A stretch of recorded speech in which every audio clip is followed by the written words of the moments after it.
Taliesin's poetry, one of the poems of Taliesin is the Mawrnad Uther Pendragon, the grave elegy of Uther Pendragon. He names the Uther Pendragon in line 14 of the grave elegy of Uther Pendragon. He calls him Arthur. So we're talking about the grave elegy of Arthur by Taliesin, which is correct, close kinsman. In line 4 it says, your stone there was, with your name, became a riddle. So we know that there's a gravestone with a name on it.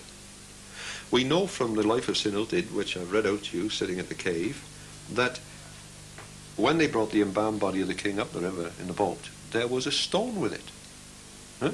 And they put the body in the grave in the cave, and they put the stone over the top. So, again, it has to be a gravestone. So we've got two definite references to gravestones.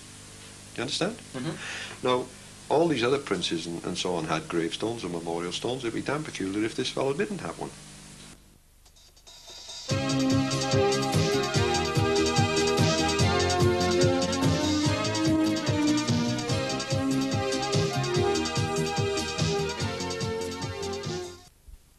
Of the Perlevo story from Brittany. We've come up from the cliff inlet on the shore, we've come up the long wooded valley, and the travellers coming from Brittany to visit the grave of Arthur come to a long mountain. This is the long mountain, and let into the long mountain is a little valley, and you can see this little valley here. Yes. Into the long mountain. And they describe how a stream runs down, and the streams are rocky. And this is the actual stream. And they say that it is so steep that you have to get off your horse and lead the horse up by the reins.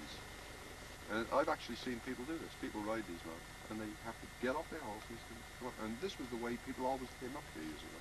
And here we have the actual stream. And the little valley. The little valley cutting into the long mountain. It's all here. All in one place. All here. Tony, can you tell us a little bit about the significance of this ancient church? Yes, as you know now, we start with a clean sheet. We go back to original sources, particularly Nennius, the Brutes of England, the Lives of the Saints, the Brute of Tessilo, and so forth, and Matthew of Westminster. First of all was three other Pendragons of that period, between 400 and 600 AD. We know where his grandfather is buried.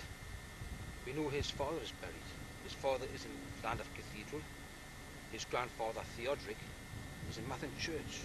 So if his grandfather, Theodoric, is in Mathen Church, and King Meirig, his father, is in Llandaff Cathedral, that only leaves one other Pendragon. And it says in the Brutes of England, Matthew of Westminster, Nennius, that other Pendragon is in Kiing. So therefore it is logical that the final other Pendragon remaining on our jigsaw puzzle would be that other Pendragon, this church here. There is about 4 buildings within the church which have been added on over the centuries. Now I understand that there's been some excavation here and some artifacts have been found with reference to King Arthur's name on these artifacts. Yes, we did a major 2-month excavation in 1990, and Professor Talbot from Glasgow University actually found a niche in the wall of the church where the memorial stone was actually found. Further to that, further on towards October in 1990, Richard Melbourne found a cross which is actually electrum, which is obviously gold and silver. That was also found in the church.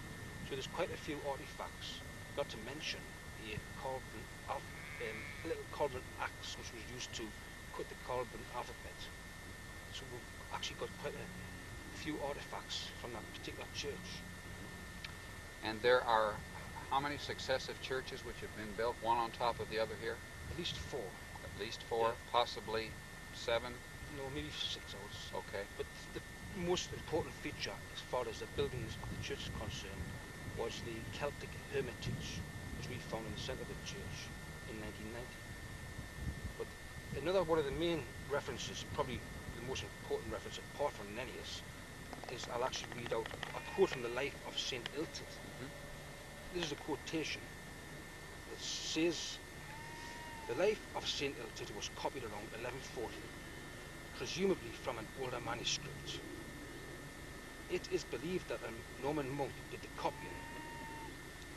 As King Meirig, as I mentioned before, he's his father, King Meirig, the father of King Arthur, and Illtyd, Arthur's first cousin. In the 1140 life of St. Illtyd, there is in section 22, actual section 22, a complete description of a secret burial of a king. It states, this is actually quoted from just one of the vast amount of sources we use.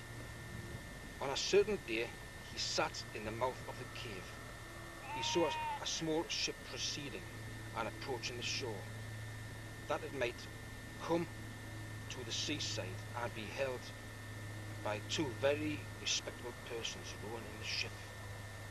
And St. Illtyd went out to meet it with gladness and uttered words of salutation. And after a short conversation, they gave Illtyd the perfumed body of a certain very holy man. They actually mentioned his name as being Arthur in connection with this church when he was brought up the Owenny River over here in this area. And the Owenny River is demarked by that little depression that we see on the horizon there? The depression on the horizon there where the channel is there. You can just see the depression, but just beyond the mist. I see. Right? Anyway, it goes on to say, after mentioning it, forbade him ever to publish it, and having consigned the body of the blessed Illtyd, they returned. In the next paragraph it goes on to say, these things having taken place, he Illtyd brought the body with the altar, which was on the face of the very holy man, and he honourably buried it in the cave, that is the cave where he was first buried, secret buried, before he was actually moved on into the area, Kiing, with the altar placed over the body, as it had been supported by divine power, through which many miracles were performed on account of the holiness. As King Arthur, son of King Meirig, was the senior king of the holy family of the holy house of Bran, we have a holy man. Kings are referred to as very important men in the ancient land of Charters. This is just one reference, very strong reference. Nennius perhaps the most reliable and the most academically recognised reference, but this is also a very strong supporting reference of the vast amount of references we've used when we analyse all the information, disregard the more modern opinions and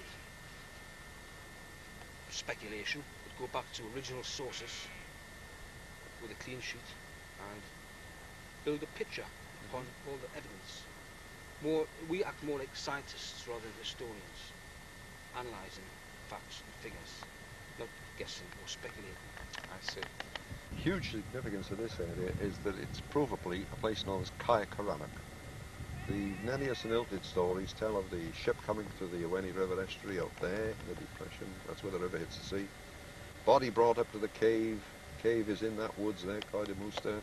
In the cave's a grave, still there. Then the body's brought up here for burial. Now, this is significant, but the main feature we're after is that this is Kiing. Now, there are 5 monuments up here on this mountain. All these 5 monuments, as we've shown, we'll show on charts, and at Kiing. So if 5 monuments a year, the Great Circle, the Tuin Craddock, burial mound of Craddock,